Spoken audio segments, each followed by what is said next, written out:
ठीक है, जैसा कि आप सबको ज्ञात ही है कि आज की क्लास में हमने जो रखा है बेटा, वो रखा है हमने बीमारी, नौकरी और पैसा। तो अगर हम किसी की भी बात को शुरू करें, किसी भी हिस्से से हम बात को शुरू करें, सबसे पहले हमें ग्रह के बारे में जानना जरूरी है।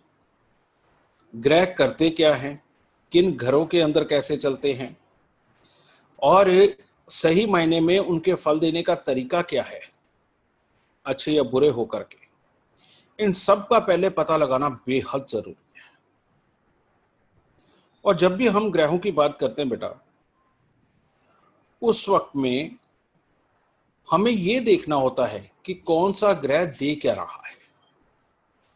और हमारा जो इंसानी शरीर है, ये सारे का सारा बुध ग्रह पे ज्यादा डिपेंड है।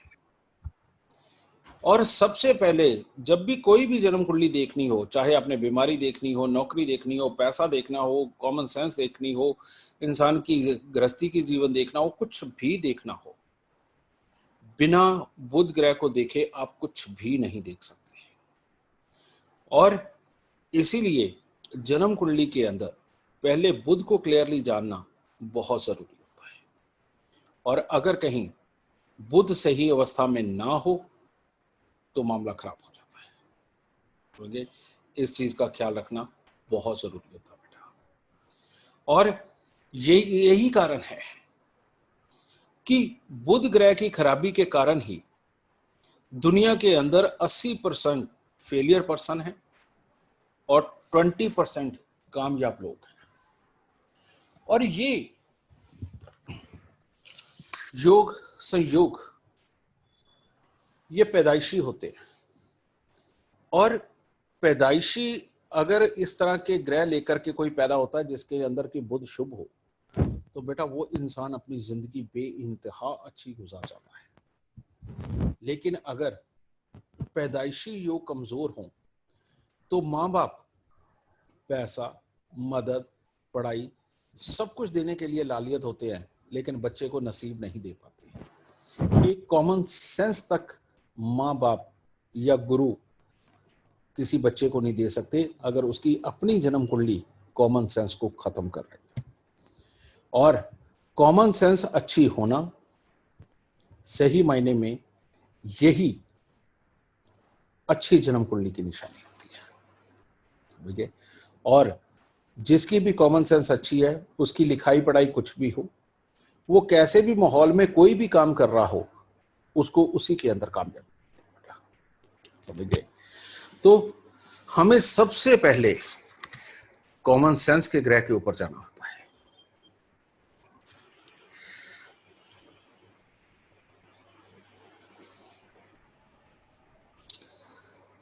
आप सबको जान के अभी खुशी होगी कि इस वक्त 249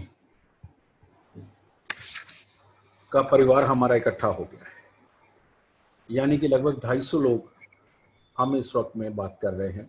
कहने का मतलब आज एक क्लास के अंदर है। बहुत खुशी हो रही है बेटा कि इतने जिज्ञासु जो यहाँ इकट्ठे हुए हैं, वो जीवन को समझना चाहते हैं, जीवन को चलाने वाले ग्रहों को समझना चाहते हैं। तो देखिए, और जब ये इतने लोग होंगे, कल को 1000, 2000, 5000, 10,000 और फिर लाखों और करोड़ों में भी होंगे। और ज्योतिष विज्ञान एक ऐसी चीज है, किसी के कैसे भी ग्रह हो, कैसा भी जीवन हो, कोई भी काम वो करता हो, अगर कोई ज्योतिष विज्ञान को समझ जाता है बेटा, तो उसके बाद इंसान अपनी जिंदगी अच्छी तरह से जी सकता है, क्योंकि उसे पता रहता है कि मुझे इस वक्त में क्या करना है। जैसे मान लीजिए अभी किसी के घर में कलेश का समय आया हुआ, और अगर उसे ये पता चल जाए कि मेरा ये फलाना ग्रह इस वक्त ऐसा स्थान पे आया हुआ है जिसके अंदर की ये क्लेश करवाएगा, अगर फलाना ग्रह आया है तो उससे संबंधित रिश्तेदार का भी हाल खराब होगा, उसी के साथ क्लेश होगा। तो अगर ये पता चल जाए तो वहीं पर इंसान की मानसिकता उसे क्या कहती है कि नहीं, ये तो जन्म कुंडली में लिखा हुआ है, नसीब में लिखा हुआ है, ग्रह दुश्मन है, मेरा रिश्तेदार दुश्मन नहीं है। और ज्यादातर इस दुनिया के अंदर दुखी रहने का कारण क्या है कि जो ग्रह हमारा खराब होता है उससे संबंधित जो रिश्तेदार होता है वो हमारे दुख का कारण बनता है, और हम ग्रह के बारे में नहीं सोचते, सिर्फ और सिर्फ उस रिश्तेदार के बारे में सोचते कि उसने ये किया, उसने ये कहा, उसने ऐसा सोचा, उसने ये लालच किया, उसने मेरे को ये कड़वे शब्द बोले। ये सब बातें हमारे जहन में आती हैं।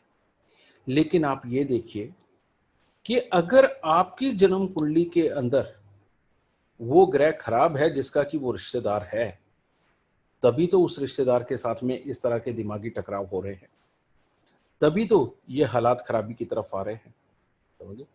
तो इसलिए बेटा आपको ये समझना चाहिए कि कोई भी रिश्तेदार, हमारा कोई भी जानकार, चाहे वो हमारा बॉस है या हमारा नौकर है या फिर हमारा कोई सगा रिश्तेदार है, जो भी है, उधर वो दुश्मन नहीं है।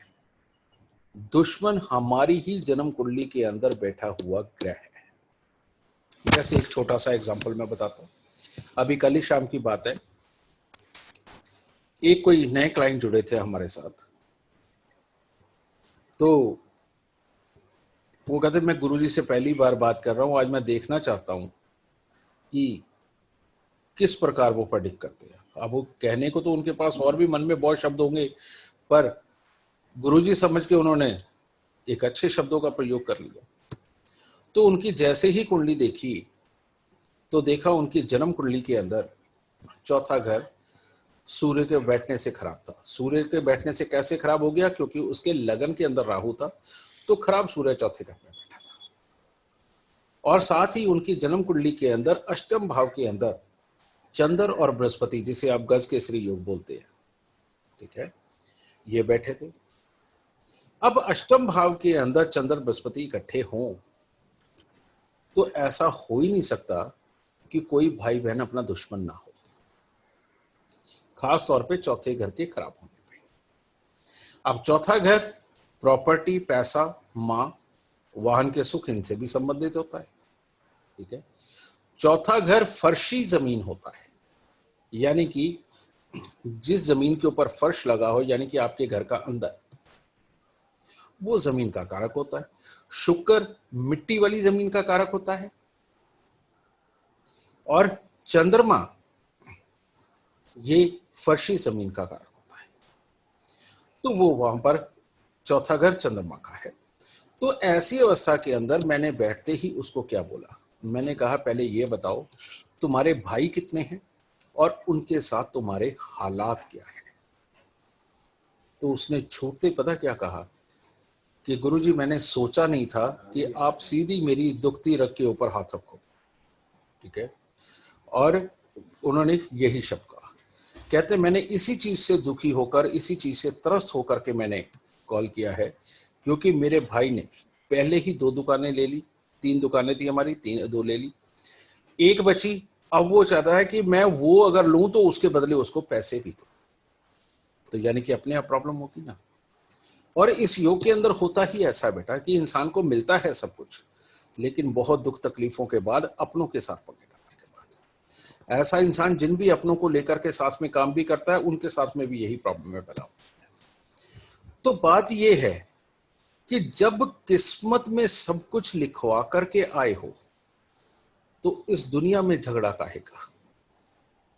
और जो पाना है बेटा वो कहीं जा नहीं सकता, और जो मिलना नहीं उसके लिए कितना भी सोच लो, कितने भी प्रयास कर लो, यह सच्चाई है। इसीलिए यही कारण है एक कि हर किसी का ज्योतिष सीखना बेहद जरूरी है, चाहे वो ज्योतिष का स्टूडेंट है या नहीं है। क्योंकि अगर वो है तो फिर तो वो सीख ही लेगा, और अगर नहीं है तो उसे अपना जीवन समझना और अपने जीवन के उसके अनुरूप चलाना, और अपनी ही मानसिकता से पहले ही तैयार हो जाना कि मेरा कौन सा अच्छा वक्त है, कौन सा बुरा वक्त है, बुरे वक्त में कौन मेरे को दुख देगा, किस हिस्से में देगा, क्या क्या मेरे को लॉस होंगे, और अच्छा है तो मैं किस क्षेत्र के अंदर कौन से ऐसे प्रयास करूं कि मेरी कम से कम मेहनत के अंदर ज्यादा से ज्यादा फल मिले। और यही जानने का नाम असली में ज्योतिष है। और जो भी इंसान ज्योतिष नहीं जानेगा उसका हाल इसी तरह से होगा जैसे अंधेरी गलियों के अंदर भटकते जाना, कहीं पत्थर से टकरा जाना, कहीं कांटा पांव में लगवा लेना, कहीं सीधे जाकर के किसी से टकरा जाना, या हो सकता है कई बार अंधे कुएं में भी गिर जाना। समझिए, क्योंकि हमारे पास मार्गदर्शक के रूप में कौन है? ज्योतिषी है। हम ज्योतिषी के पास जाते भी इसलिए है कि अपने जीवन की आगे के जो अगले पग है, मेरे जो अगले कुछ किलोमीटर है, मेरे को उनके बारे में पता चल जाए कि मुझे ये रास्ता तय भी करना है कि यहीं से मोड़ मोड़ के दूसरे रास्ते पे जाना है। तो सही मायने में एक अच्छा ज्योतिषी एक बहुत ही अच्छा मार्गदर्शक भी होता है। और यही यही दुखों के मारे हुए लोग हम ज्योतिषियों के पास आते हैं और वो चाहते ये है कि हमें एक ऐसा डिसीजन मिले, एक ऐसा डिसीजन मिले कि जिससे कि उनकी जिंदगी आसान हो जाए। ठीक है, तो वो यही चाहते हैं। तो ऐसी अवस्था के अंदर बेटा ज्योतिष का ज्ञान, विज्ञान, इसको समझना बेहद जरूरी है। ये बात सच है कि इसको पाने के लिए भोलेनाथ की कृपा का होना बेहद जरूरी है, क्योंकि इस धरती पे रहते हुए भोलेनाथ सारी विद्याओं के ज्ञाता है, सारी ही विद्याओं के, सारी शक्तियों के, क्योंकि उन्होंने शक्ति को भी साथ ही बैठा रखा है। तो सारी विद्या और सारी शक्तियों के मालिक भोलेनाथ, जब तक उनका आशीर्वाद ना हो तब तक बेटा सारा ज्ञान पाप लेना बहुत असंभव सा होता है। और ग्रह कुछ भी बैठे हुए हों, अगर इंसान शांत चित्त हो, शांत दिमाग का हो, माफ करने वाला हो, और बड़ी से बड़ी बात को भी हंस के उड़ा देने वाला हो, और किसी से बदला लेने की भावना अपने मन के अंदर ना रखने वाला हो, तो बेटा वो पूजा पाठ करे ना करे कोई फर्क नहीं पड़ता, और भोलेनाथ का वो प्रिय अपने आप हो जाता है। और जो भोलेनाथ के प्रिय हो जाते हैं बेटा, ज्ञान और शक्तियां उनके पास चल चल के अपने आप आती हैं। समझिए, आप इस भोलेनाथ को किसी भी स्वरूप में ध्या सकते हैं, ब्रह्मा विष्णु महेश के रूप में भी, माता रानी के रूप में भी, आप अल्लाह जीसस के रूप में, गुरु नानक देव जी के रूप में, साईं बाबा के रूप में, जिस मर्जी रूप में ध्या सकते हो, क्योंकि ये सारे के सारे जितने भी हैं सबकी उत्पत्ति वहीं से है। और हम किसी के भी पास जाएं, बस ध्यान में थोड़ी देर के लिए भोलेनाथ को लेकर के आए, देखिए हमारी पुकार उस तक जाएगी और वो स्वयं चल के आके हमारे जीवन को संवारते हैं। और संवारते कैसे हैं बेटा? वो संवारते ऐसे ही है कि वो हमारी दिमागी शक्ति को इतना बढ़ा देते हैं कि हमें एक तो सही डिसीजन लेने में कोई दिक्कत नहीं होती, और दूसरा हम जिससे मदद की गुहार कर रहे होते हैं, जिसको एक्सपेक्ट कर रहे होते हैं, दिमाग के अंदर जिसको सोच रहे होते हैं कि इस तरह की कोई मदद हमारे पास चल के आ जाए, बेटा हमारे दिमाग से टेलीपैथी इतनी स्ट्रांग होती है कि स्वयं एक तरह का मैसेज उस तक जाता है और इंसान स्वयं भगवान के रूप में चल के आके हमारी मदद करता है। तो सबसे पहले एक अच्छे ज्योतिषी को एक अच्छा साधक, एक अच्छा भक्त और एक अच्छे दिल का मालिक होना बेहद जरूरी है। अगर ये तीनों गुण उसमें नहीं है तो बेटा ज्ञान बहुत बड़ी चीज है, इंसान बनना भी मुश्किल है। समझ गए? और एक इंसान, एक संपूर्ण इंसान, भगवान स्वयं कहते हैं कि वो भगवान से भी ऊपर होता है, ये सत्य बात है। तो इसीलिए अपने जीवन के अंदर भगवान बनने की कोशिश तो कभी ना करें, लेकिन एक संपूर्ण इंसान बनने की कोशिश करें, ताकि भगवान भी आपको हर वक्त एक प्यार भरी दृष्टि से देख सके और आप सबको अपनी शरण में जगह देकर के आपके साथ पग पग पर रहे और आपके जीवन को आसान करे। तो अब हम क्लास भी शुरू करें बेटा, है ना? क्योंकि ज्ञान के लिए ये सारी क्लास रखी गई है। तो आप सबसे बेटा मैं इतना ही कहना चाहूंगा कि हो सके तो अगले 1 मिनट में अपने पास कॉपी पेंसिल जरूर रखना, क्योंकि जितना कुछ मैं बोलूंगा, अगर वो आपके पास लिखित रूप में नहीं हुआ और सिर्फ सुन ही लिया, तो हो सकता है कि बेटा दिमाग से स्किप कर रहा है। तो इससे पहले मैं आप सबको पहले एक बात समझाना चाहता हूं, जब तक आप कॉपी पेंसिल ले लीजिए। वो ये समझाना चाहता हूं बेटा, जिस भी इंसान का बृहस्पति अच्छा होगा, या बृहस्पति बेशक जन्म कुंडली में खराब हो लेकिन वो उसको अच्छा करके अगर चलेगा, उसकी याददाश्त अच्छी होती है। और जिसकी याददाश्त अच्छी हो, उसके शरीर के अंदर बीमारियां कम से कम पनपती हैं। और जिसकी याददाश्त अच्छी हो, बीमारियां कम पनपे, तो बेटा उसके अंदर जिम्मेवारी का आभास अपने आप बढ़ता चला जाता है। अब ये 3 बातें हो गई। मैंने कहा याददाश्त अच्छी होनी चाहिए, बीमारियां नहीं होनी चाहिए, और तीसरा कहा जिम्मेवारियों का आभास। कोई भी इंसान, चाहे उसने अपनी गृहस्थी चलानी हो, अपना कामकाज चलाना हो, अपनी दुनियादारी चलानी हो, जिम्मेवारियों का आभास हुए बिना वो इंसान कभी भी इन तीनों में से कोई चीज नहीं चला सकता। जिस इंसान को पता है ना कि आज मुझे घर से निकल के जाना है, अभी जाना, लेकिन रात को मेरी बीवी ने कहा था कि मेरे को 1000 रुपया दे के जाना, अगर उसको याद रहता है ना कि रात को उसने बोला था, तो वो इंसान एक ना एक दिन बड़ा आदमी जरूर बनेगा। अगर उसे याद है कि पिछले हफ्ते मेरे पियोन ने मेरे को कहा था कि सर मेरे फलाने बच्चे का एडमिशन होना है, मेरे को हफ्ते तक मेरे को 5000 की जरूरत पड़ेगी या 2000 की जरूरत पड़ेगी, अगर उसे याद है ना कि दोबारा पियोन के बताने की जरूरत नहीं पड़ी, और अपने आप उस वक्त के ऊपर उसकी जरूरत अगर पूरी करता है, तो इससे उसका अच्छापन भी साबित होता है, और उसकी जिम्मेवारी का आभास भी होता है। और उसकी ये जो याददाश्त की ताकत है, ये जो एक्सरसाइज वो रोज छोटी छोटी चीजों के अंदर करता है, समझ गए। और अपने माँ बाप, भाई बहन, अपने जानकार, अपने पास काम करने वाले लोग, इनकी बातों को याद रख के एक अपनी जिम्मेवारी बना करके उनको पूरी करने की जब कोशिश करता है, तो इसमें उसको 2 फायदे होते हैं बहुत बड़े। एक, उसकी रोज की ये एक्सरसाइज उसके दिमाग की तलवार को एक तरह की धार लगाती चली जाती है, और उसको इस एक्सरसाइज की आदत पड़ जाती है, जिसके कारण रोज अपने लिए जिम्मेवारियां इकट्ठी करना उस आदमी की आदत बन जाती है, आदमी हो औरत।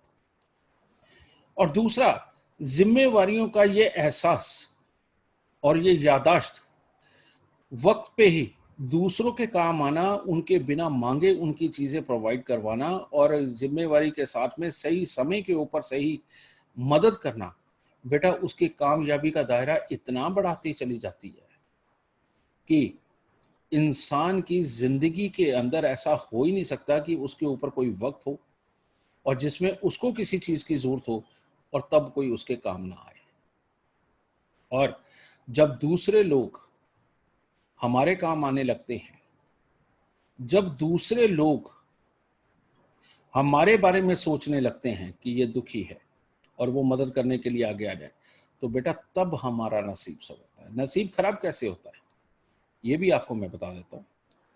नसीब खराब होने का एक ही कारण है कि जब आप यही समझते हो कि जो आपके साथ जुड़ा है वो आप पे डिपेंडेंट है, जो आपके साथ जुड़ा है वो आपके अधीन है, जो आपके साथ जुड़ा है वो आपको खाएगा, जो आपके साथ जुड़ा है वो सिर्फ स्वार्थ ही पूरा करने के लिए जुड़ा है। जब आप इस तरह की नेगेटिव बातें सोचते अपने दिमाग को संकीर्ण करने लगते हैं, बेटा वहीं से नसीब खराब होने लगता है। और क्योंकि बड़े दिल वाला ऑप्शन बचता ही नहीं, और बड़ा दिल हुए बिना बड़ी सोच नहीं पैदा होती, और बड़ी सोच सोचे बिना इंसान कभी जीवन में कामयाब नहीं हो सकता और कुछ भी नहीं कर पाता। इसीलिए कहते हैं कि विचारों की जीत होती है। अगर चोर घर से निकलता है सरिया लेकर के कि आज मुझे 2 ताले तोड़ के जाके चोरी ही करके आनी आती है, तो बेटा वो चोरी ही करके आएगा।